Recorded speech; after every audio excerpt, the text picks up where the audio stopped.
Everyone knows how Johnny Silverhand dies. He gets brain fried and he is trapped in Mikoshi. But one thing has always eluded me. In the mission where Johnny unleashes the nuclear bomb, we get a blackout and we don't know what happens between Johnny and Smasher. The scene cuts to black and we are left to assume Johnny got away somehow, only to get caught again while escaping into the chopper. What is going on, guys? It's Fish Bosh, and today we talk more Cyberpunk lore, specifically the mission Love Like Fire. If you have not yet subscribed, consider subscribing for more.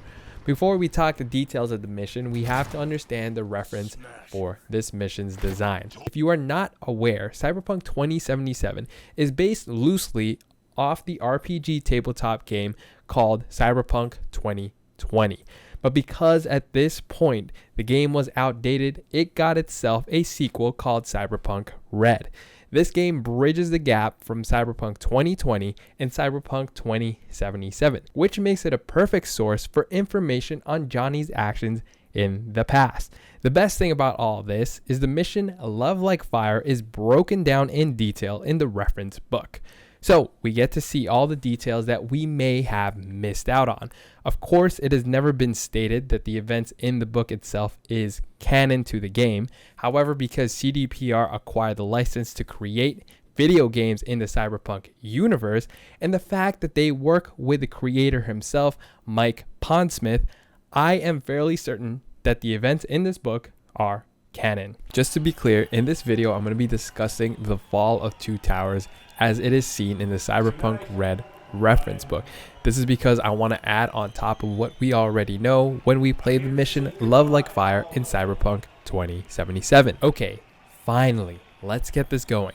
The board game's version of the mission Love Like Fire is called The Fall of the Towers. You got Johnny, Rogue, Spider-Murphy, Shaitan, and Thompson, the media guy, partaking in this mission. They are attacking Arasaka Tower to retrieve Alt.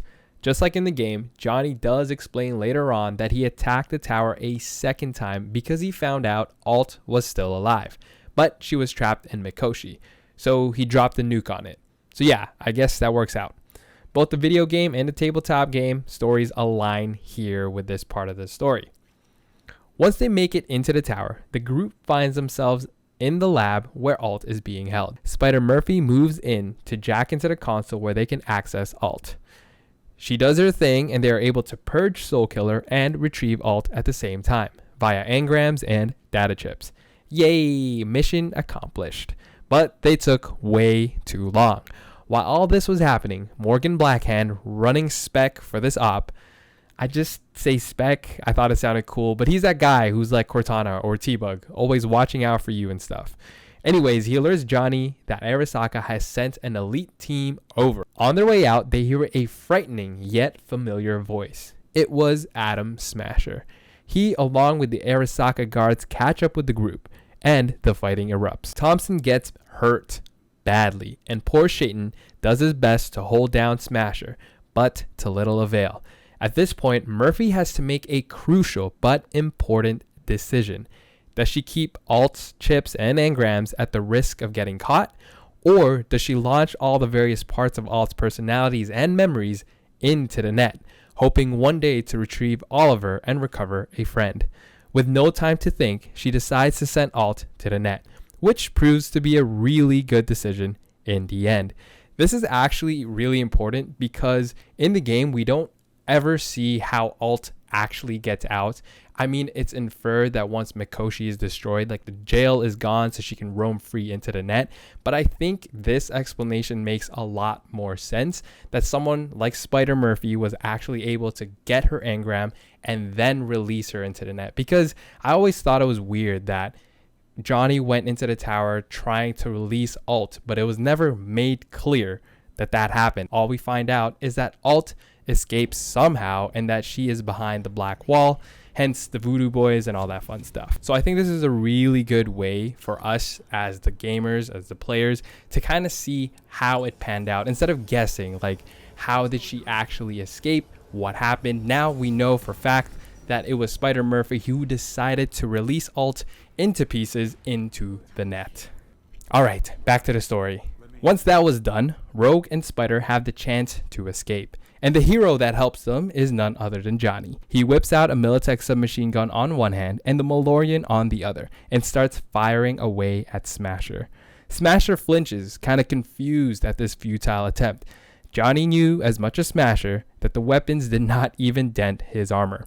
However, the diversion works. It buys Rogue and Spider enough time to grab the injured Thompson and escape. As they run out at that very moment, Johnny gets killed by a burst of Adam's autocannon.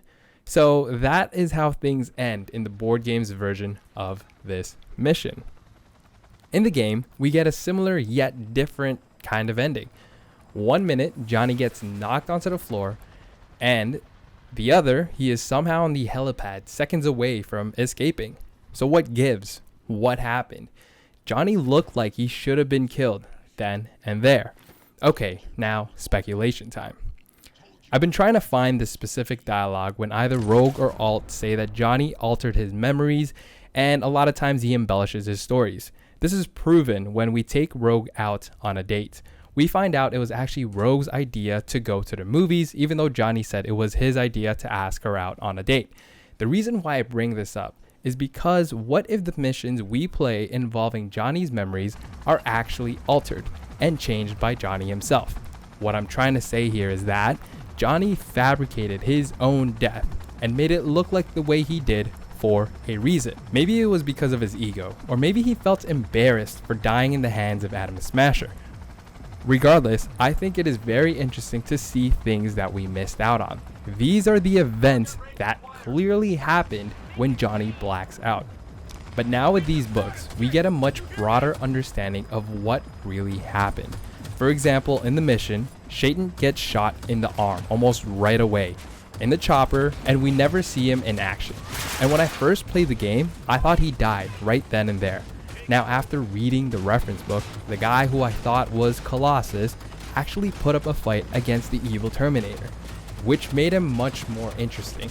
I found it kind of lame that he operates the turret and just gets shot in the arm, and then that's it. We don't see him participating in the mission. Spider Murphy also gets some more details fleshed out.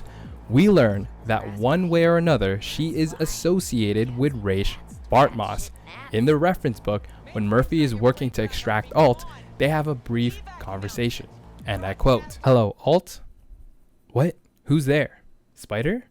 Yep, my name's Luke Skywalker, and I'm here to rescue you." What? Corny old flat vid Rache made me watch one day. Where's Rache? I thought he'd be riding point on any rescue. Rache is dead, Alt. Arasaka found his conapt and dropped the rock on it from orbit. Oh my god. Spider, I'm so sorry. Yeah, me too. When this mission first started, I was really fascinated with Spider's dialogues. She talked in riddles, and it seemed like a way for her to keep her cool. It was awesome to find out that she was connected with Rache, and that he knew Alt. All these small details, I think, is what was missing from the Cyberpunk 2077 game. And now, after finding all this info, I just can't keep to myself. And that's why I'm sharing it with you guys today. And yeah, that is it for me in this small snippet of lore for Cyberpunk. Guys, digging into the lore and finding more about the Cyberpunk universe is actually it's been pretty cool. There's so much stories and so much hidden secrets. Well, I guess not secrets, but things that have been left out. And I feel that after reading these things, I just want to share.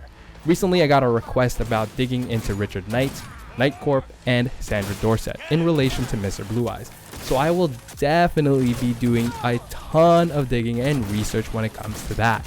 For sure though, next up I'll be making a vid on the history of Night City. I thought this would be a good way to start giving more context to the world we played in Cyberpunk 2077.